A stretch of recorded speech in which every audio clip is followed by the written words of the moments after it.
Assalamu alaikum children. Today we are going to begin with our lesson number 3 from your text, that is Shah Abdul Latif. Islam is the religion of peace. God sent the Prophet as a blessing to mankind. He won people's hearts by his kind nature and gentle ways. His noble example was followed by many of his followers in all ages. All over the world, it was through the efforts of these saintly men that Islam spread far and wide. These holy men were extremely successful in bringing non-Muslims to the fold of Islam. Okay children, now let me explain the first paragraph to you. That is, Allah subhanahu wa ta'ala has sent a prophet for the blessing of mankind. It's a great gift of God to us. Our prophet showed us the right path, and with his nature and gentle ways, he was able to win people's hearts. And those of his followers who came in different ages, they spread Islam far and wide, all over the world. These holy men were extremely successful in bringing the non-Muslims into the fold of Islam. That means many people, by following the teachings of the Prophet, were able to accept Islam. In every part of our country, there are shrines of such saints. Who are these saints? Holy men. In Lahore are the shrines of Data Ganj Bakhsh and Mian Mir Sahib. In Pakpatan lived and died Baba Farid. In Multan is the shrine of Ghaus Baul Haq. In Peshawar, in Quetta, and in countless other towns and cities, there are the tombs of these men of God. In Sindh are the tombs of two great saints, Shah Abdul Latif and Qalandar Lal Shahbaz. Now, all these saintly men that we have just read about were there in our country, in different parts of our country. The great saint Shah Abdul Latif, who is lovingly called Lal Latif by his devotees, was born in 1102 Hijrah in a small village called Hala Haveli. Now children, as we proceed further, after knowing how Islam spread, who were able to promote Islam in different places, we now are going to discuss one particular saint, that is Shah Abdul Latif.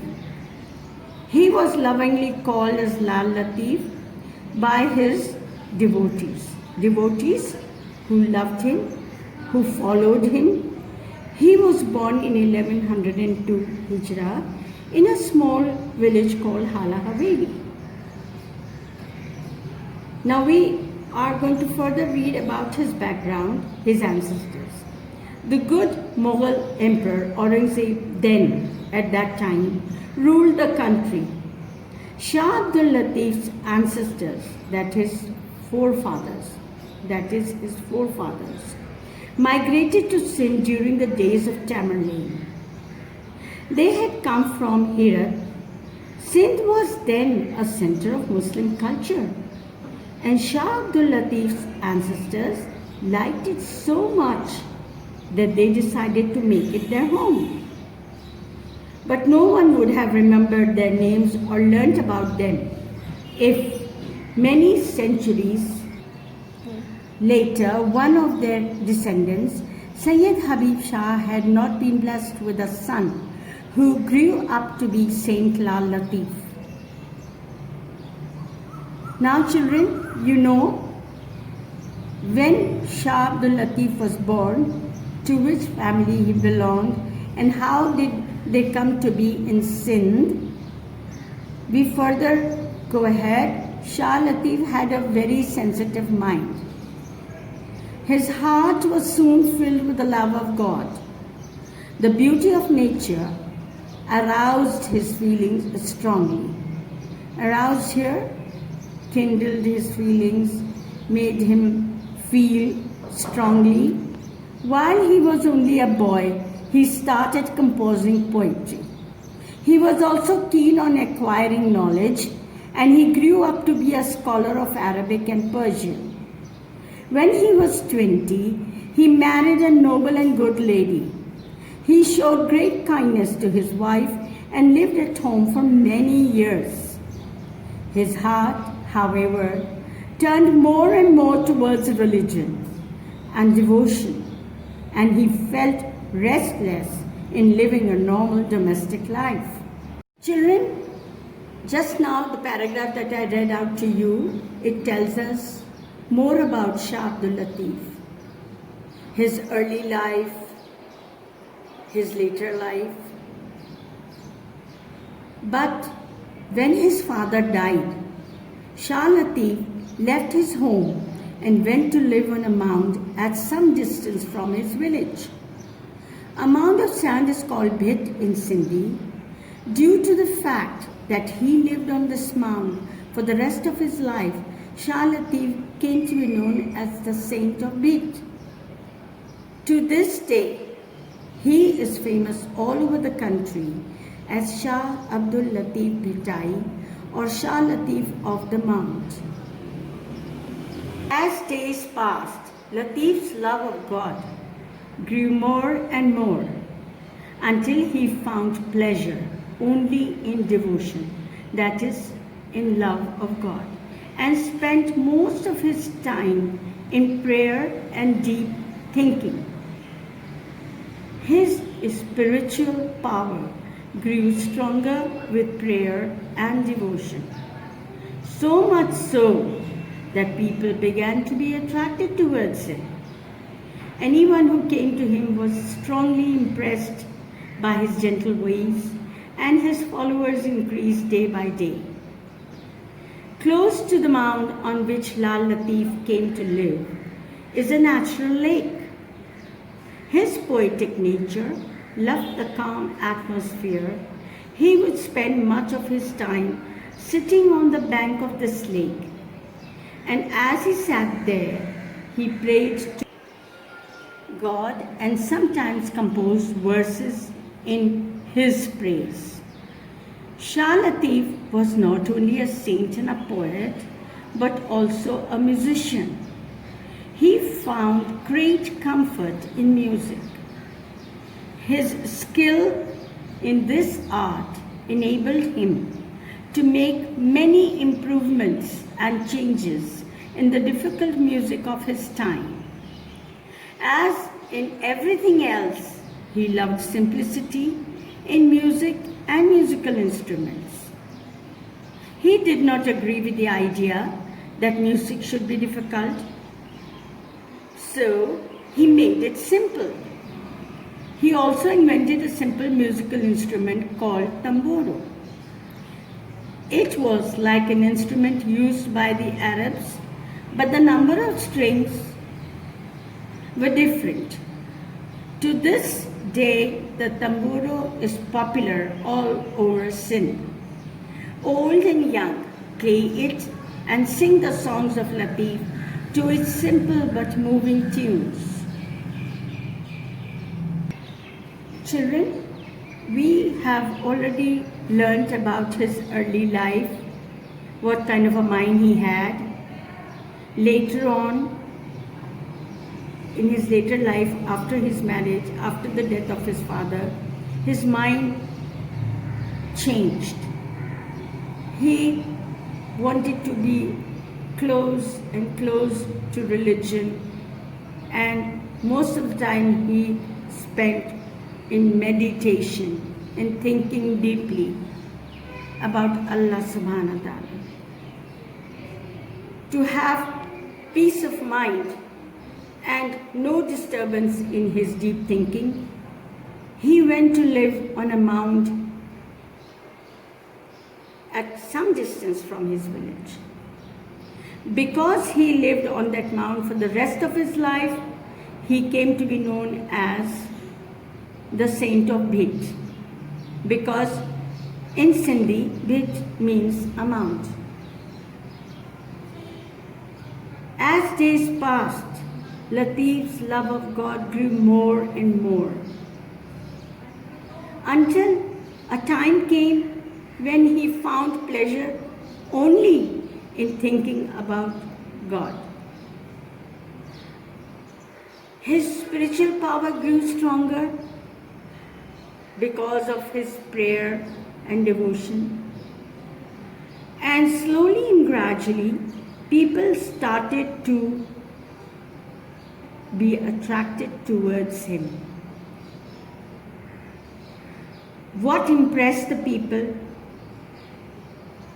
were his gentle ways and his way of thinking impressed the people, and he spent most of his time on the lake, near his house.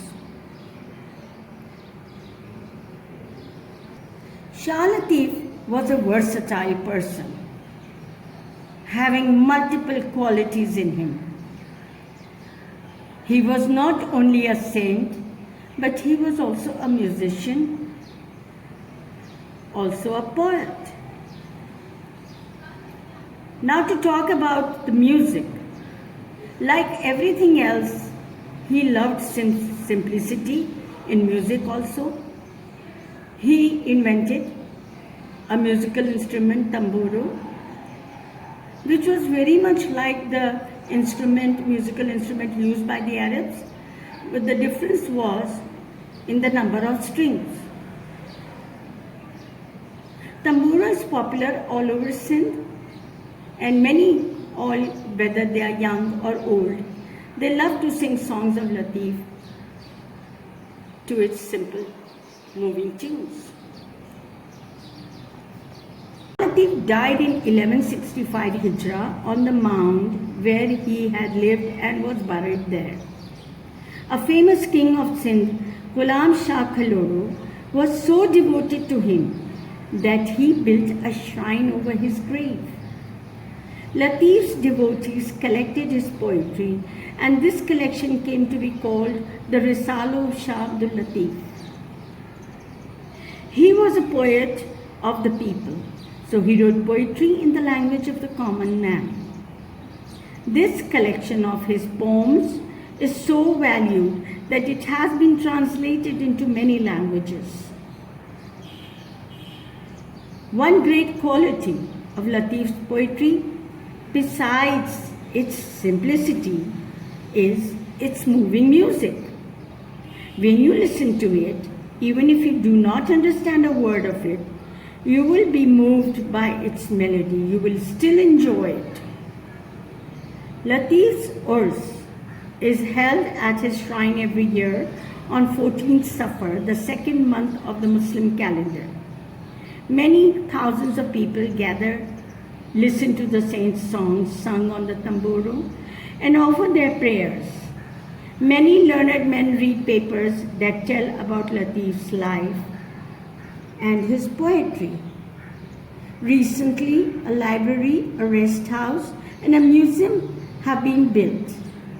The shrine itself has been rebuilt and connected with the main road.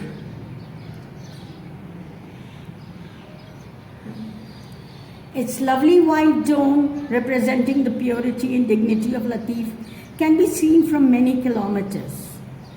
Latif's message is the message of love.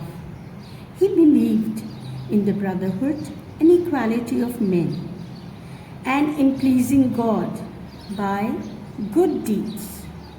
This, according to him, is the goal of life. Now, children, we have come to the end of the chapter. We know a lot about the personality of Shah Abdul Latif. He was a saint, he was a musician, he was a poet. And over and above, a saintly man who believed in God very deeply and believed in brotherhood and equality of men.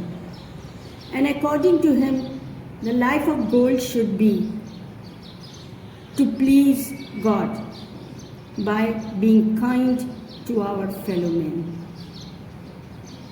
We have completed the lesson. Now I want you to do the written work of this lesson. First of all, you will do the comprehension questions which are given in your textbook on page 11. Then after that, you will do the question answers in your notebook.